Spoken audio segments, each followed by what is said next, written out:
Hello, that was Kayla. We are back with another movie review. And I don't know why, but that clock. Can anybody else hear that? The clock is ticking louder than usual, but we'll continue. Today's movie review is Clue, the movie. Not to be, well, it is based on the board game by Mattel. So, if you have not seen the movie, uh, you, what are you doing with your life? It's one of the greatest comedies, right up there.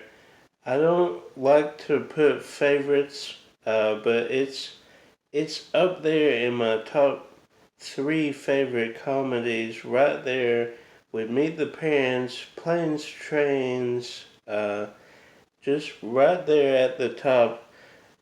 I watch it on repeat constantly, just like Meet the Parents and Planes, Trains. Planes, Trains I watch like every Thanksgiving. So that one I watch once a year at least, if not more. This one, same, once a year at least. Meet the Parents multiple times a year, probably, if we're being honest. But get a clue. What now? People, well, let's say industry, the film industry, film studios have a hard time making video games and adapting them to the big screen. We've known about this for years. Same with board game, any game related thing. It's hard to bring over to the big screen. You think of Super Mario Brothers, you think of Doom. The list goes on and on. Assassin's Creed. They're doing a Halo TV show finally. Does not look very good. Tomb Raider. All these movies tried to adapt the video game and bring it to the big screen. I can't really think of a board game. Jumanji has a board game, but the movie came first before the board game. I'm fairly certain. And I do actually have that board game. So that's neat. But I don't think I think there are talks for like a Monopoly movie, but I don't know how that would work. And there's talks for Barbie, but that's a toy, not a board game or video game, so we're kind of getting off track. But great cast, and I would consider this Tim Curry's best performance. I know, there's tons of movies that he did that are iconic. The miniseries, Rocky Horror Picture Show, the Legend, where he's like these big prosthetics they wears, the horns. So you could go on and on, and then later in life he would do stuff like the Addams Family Reunion, which is like a TV film that was going to launch a TV show from the Saban guy, the Power Rangers. Back then you could buy straight to video or TV rights of franchises that had movies, theatrical movies. Somehow that worked, or in this case didn't work. But Tim Curry was good in that. So Tim Curry, Christopher Lloyd, arguably one right behind Doc in Back to the Future, this one is it for me. A great performance, maybe a little more reserved from his other performances, but great, great character arc in the movie. Some great comedic stuff in the film, and then it fills out with some great performers, maybe not as recognizable as those two, but some great people that fit those roles and those characters. You think of the board game, you think of who did it, what location, and with what weapon. And the names Mr. Green, Professor Plum, Scarlet, but they were able to adapt that board game into an actual good, funny movie, and you wouldn't think a Clue of board game would be that funny, but it is. And how they adapt it is this guy, Mr. Nobody, has been blackmailing everyone, including the butler, for years and years and years. And so the butler gives them all these names to protect their identity. And they're all brought to this mansion where Mr. Nobody is invited by the butler as well. It was all a setup to where they could finally reveal their secrets that he's been blackmailing for, and they can, get out of debt and live their life without this cloud hanging over them. So then the lights turn off.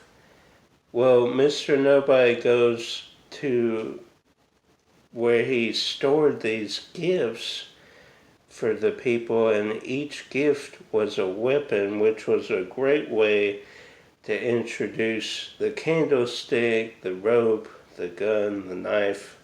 That was a genius way to do that. So now they all have fingerprints on a weapon.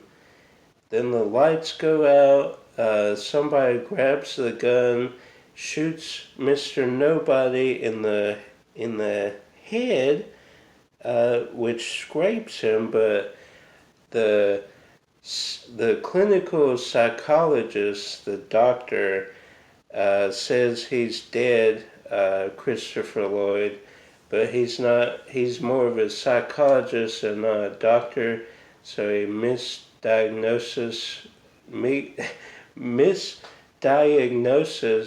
yeah, that's right, his death.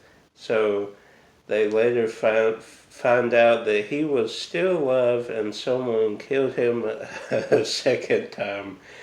And then, like, the cook, someone kills the cook, and there's a great scene where they find a secret passage through the freezer, and they have to, like, hold her body up by the knife.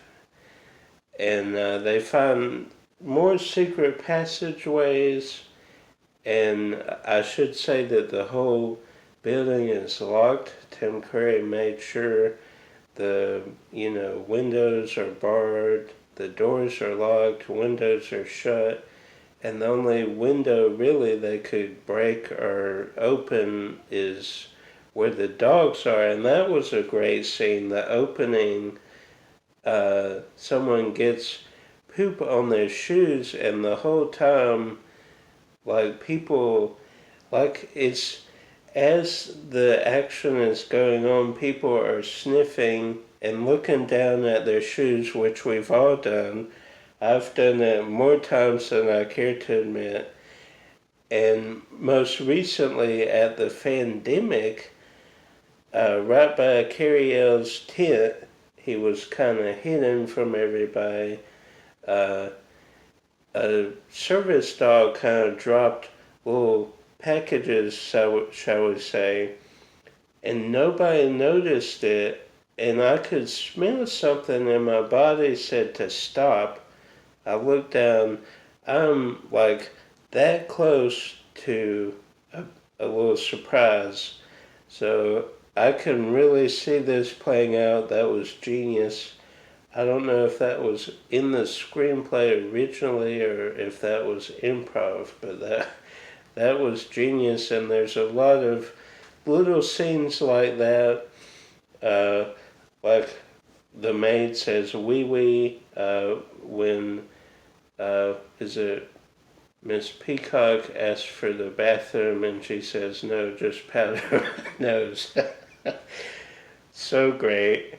And they're all trying to figure out like their identities, and somehow they all either live in Washington or the government pays them, which is Washington. So somehow they're all involved in Washington. So then the Colonel Mustard, who is actually a colonel in the movie, his mommy and daddy died in the war, or that's how he is rich. That's his line anyway. So they split up in teams of two, and someone teams up with the murderer, obviously. But like they go down in the basement, they don't want to go down there, obviously. Then Tim Curry like wanders into what he thinks is a closet because someone turns off the lights, but it's a bathroom, so the knob he turns for what he thinks is the door to get out is a shower, so he gets drenched in the shower. It's a funny scene, and is it Miss Scarlet like rips the curtains away and like punches at the air because she thinks someone's there. There's so many great scenes, great lines, quotable lines, and just a great movie. They did film multiple endings for the scene. I guess the theatrical one is Miss Scarlet is the killer, but then there's also one like where there's Colonel Mustard is the killer, or is Peacock, I think, is one. There's 4 or 5. Basically, they all are killers in one ending or another. So that's cool. The police show up, get the killer, which in the theatrical is Miss Scarlet, I'm pretty sure. But the people she killed all have a connection to the blackmail or know one of the people in the building. So great comedy, great movie, great board game adaptation. Probably the only one or the best one that I can think of. Comment down below if you know of a board game adaptation. I can't think of one. Like, subscribe, share with a movie lover. Until next time, watch Clue or play it, the board game, and keep collecting.